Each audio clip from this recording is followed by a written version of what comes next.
है और मैं बहुत ही फेमस एरिया से आया हूँ, सुल्तानपुरी, कारनामों के लिए बहुत ज़्यादा ही। ठीक है, तो शुरू करते हैं। ये कोशिश आप सभी भाइयों के लिए और यहाँ आप सभी भाइयों के लिए ही है। ठीक है, मर्द की जगह कभी खड़े होकर देखो, जिम्मेदारियों तले दबे पाओगे। मर्द की जगह कभी खड़े होकर देखो, जिम्मेदारियों तले दबे पाओगे। अगर अपनी कमजोरी जताई तो बिखर जाओगे, आंखों में आंसू लिए रो ना पाओगे, और अगर खुद का देखा तो बड़े पाओगे। घर की तकलीफों को देख मर जाओगे, मर्द की जगह कभी खड़े होकर देखो, जिम्मेदारियों तले दबे पाओगे। घर अनजाने में भी तुमने मोहब्बत की तो एक वक्त के लिए सहम जाओगे। घर अनजाने में भी तुमने मोहब्बत की, एक वक्त के लिए सहम जाओगे। जब चुनना पड़ेगा प्रिय और परिवार में, जमाने में फिर से तुम बेवफा कहलाओगे। मर्द की जगह कभी खड़े होकर देखो, जिम्मेदारियों तले दबे पाओगे।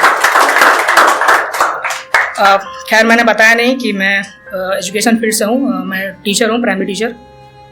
तो उसके ऊपर लिखा था एक छोटा सा, थोड़ा सोसाइटी बेस पे था। गुरु जो अपने शिष्यों में फर्क नहीं करता, गुरु जो अपने शिष्यों में फर्क नहीं करता, लोग उस गुरु के मजहब को पूछते हैं जिसने बचपन में सुनाया भाईचारे का किस्सा। जिसने बचपन में सुनाया भाईचारे का किस्सा, वो जवानी में गुरु से धर्म पूछते हैं। अब बहुत शुक्रिया। अब कुछ गमगीन शायरियां हैं, तो उसके लिए थोड़ा ध्यान दीजिएगा। हमारी मोहब्बत को तो यूं बदनाम ना कर, कि हमारी मोहब्बत को तू यूं बदनाम ना कर, सब कर मगर हमें शमशान ना कर। यूं तो बस्ती में तेरे आशिक तमाम थे, कि यूं तो बस्ती में तेरे आशिक तमाम थे, हम भी तेरे इश्क में गुमनाम थे, मगर तू हमारे इश्क को नीलाम ना कर। सब कर मगर हमें शमशान ना कर, हमारी मोहब्बत को तू यूं बदनाम ना कर। अगली शायरी थी कि जब आपका कोई बहुत बात बुरी लग जाती है लेकिन आप रिप्लाई नहीं कर पाते, तो उसके लिए था। कुछ बातें दिलों को चीर देती हैं किसी खास के जुबान से, कुछ बातें दिलों को चीर देती हैं किसी खास के जुबान से। अल्फाज गुम हो जाते हैं खुद के बयान से, अब उम्मीदें भी टूट जाती हैं उस बेवफा के नाम से। कुछ बातें दिलों को चीर देती हैं एक किसी खास के जुबान से। एक और था कि छोटा सा है, 2 लाइन का। कहने को बहुत कुछ है मगर लफ्जों पर लगाम है, कहने को बहुत कुछ है मगर लफ्जों पर लगाम है। तुम्हें जो कहना है कह लो, तुम्हारा इल्जाम लगाना तो आम है। तो एक शायरी लिखी थी, जब आप बचपन से जवानी में आते हैं, ठीक है, बचपन बिल्कुल चिल आउट, जवानी में आती है स्ट्रेस, जिम्मेदारी, रिस्पॉन्सिबिलिटी, सब कुछ। जिंदगी के उलझनों से दूर रहा मैं, जिंदगी के उलझनों से दूर रहा मैं, कुछ बेपरवाहियों में मशगूल रहा मैं, मगर जवानी के इस तूफान ने हमें यूं घेरा, मगर जवानी के इस तूफान ने हमें यूं घेरा, कि जिम्मेदारियों के बोझ से मजबूर रहा मैं। बहुत शुक्रिया। और ये 2 खास शायरियां उनके लिए जिनका सही वाला कटा है, शादी हो गई है मतलब। ठीक है।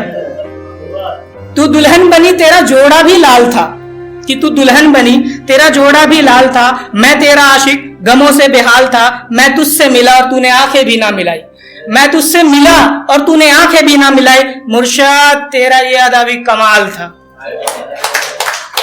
एक और था, ये ईद स्पेशल समझ लो। उसके हाथों की मेहंदी आज भी रचती है, उसके हाथों की मेहंदी आज भी रचती है, नाम छुपा मेहंदी में वो आज भी लिखती है। बस फर्क इतना सा है, बस फर्क इतना सा है कि अब वो हम नहीं रहे, सुना है वो रकीब का नाम लिखती है। मुबारक हो उसे, गौर फरमाइएगा, मुबारक हो उसे और उसका जो रकीब है, मुबारक हो उसे और उसका जो रकीब है। ये ईद भी आज उन 2 के नसीब है, जनाब अफसोस तक नहीं उसे मेरे गम का, अफसोस तक नहीं उसे मेरे गम का, इसलिए हम भी अब किसी और के करीब हैं। अब बस एक आखिरी शायरी थी कि इश्क की आंधियों में कितनों के घर ढह गए, इश्क की आंधियों में कितनों के घर ढह गए, और जो बचे वो भी मुर्दे बन रह गए। ये तब होता है जब आपको पता है कि अगला बंदा टाइम नहीं दे रहा है, जानबूझ के इग्नोर कर रहा है, तो उसके ऊपर था। आपकी ये बेपरवाही हमें बड़ी खलती है, कि आपकी ये बेपरवाही हमें बड़ी खलती है, उस पर से आपके बहाने हमारे दिल को छलती है। आपके सच और झूठ का फर्क हमें मालूम है कि आपके सच और झूठ का फर्क हमें मालूम है। शायद दूरियां बहुत है जो हमारी नजदीकियों से जलती है। बहुत शुक्रिया।